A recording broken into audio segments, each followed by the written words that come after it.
بسم اللہ الرحمن الرحیم 12 عدد بادام لیں اور ان کو رگڑ کر سردائی بنائیں اور آدھا کلو ابلتے ہوئے دودھ میں ڈال کر 3 جوش دیں۔ ٹھنڈا ہونے پر چینی یا شہد ملا کر استعمال کریں۔ ہر قسم کی دماغی اور جسمانی کمزوری دور ہو جائے گی انشاءاللہ۔ جگر کی کمزوری میں آدھا کلو دودھ لے کر اس میں 4 تولے شہد ملا کر پینا بے حد مفید ہوتا ہے۔ اگر شہد کو غذا کا حصہ بنا لیا جائے تو جگر کی کبھی تکلیف نہیں ہوتی۔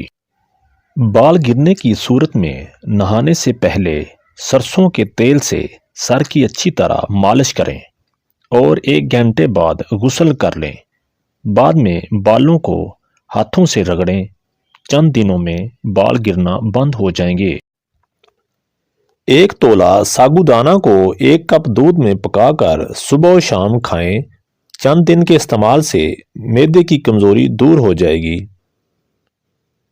کسی بیماری کی وجہ سے جسم سے چنگاریاں یا ہاتھ پاؤں جلتے ہوں تو خشک دھنیا پیس کر مصری ملا کر کھائیں، افاقہ ہوگا۔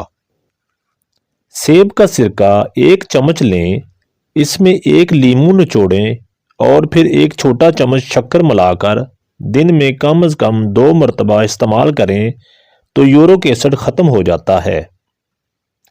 خون کی کمی کا شکار افراد گنے کا جوس ضرور پئیں کیونکہ اس میں آئرن کی اچھی خاصی مقدار پائی جاتی ہے۔